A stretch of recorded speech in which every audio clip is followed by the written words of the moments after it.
එක වඳුරු රංචුවක පණ්ඩිත වඳුරෙක් හිටියා. මේ වඳුරා නිතරම රැළෙන් වෙන් වී තනිව සිටීමට පුරුද්දක් කරගත්තා. එක දවසක් මේ පණ්ඩිත වඳුරා ගඟක් අසබඩ තිබූ කොස් ගසකට වී කොස් කෑමට පටන් ගත්තා. මේ අතරේ දැලකුත් අරගෙන මිනිසුන් දෙදෙනෙක් ගඟේ මාළු අල්ලන්නට ආවා. ඔවුන් දැල එලමින් මාළු අල්ලන හැටි වඳුරා කොස් ගහට වී උවමනාවෙන් බලාගෙන හිටියා. මිනිසුන් දෙදෙනාගේ දැලට ලොකු මාළු ගොඩක් අසු වුණා.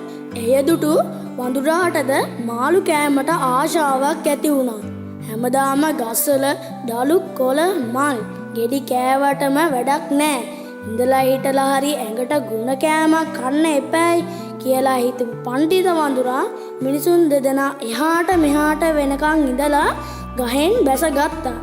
ඉන්පසු මාළු දැල අතට ගත් වඳුරා මහත් ප්‍රීතියෙන් යුතුව ගඟ අයිනට ගියා. මොකද දන්නවාද?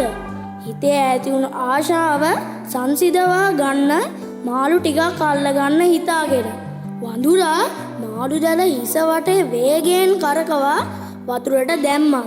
ඒත් දැලේ එක කොටසක් වඳුරාගේ හිසේ පැටළුණා. ඌ ඒ ගලවා ගැනීමට උත්සාහ කළා.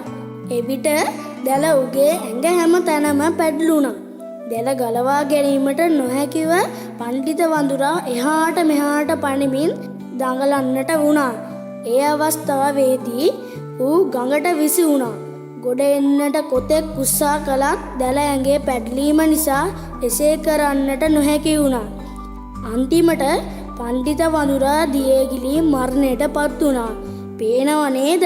පණ්ඩිත වැඩ කරන්න ගියාම වෙන දේ.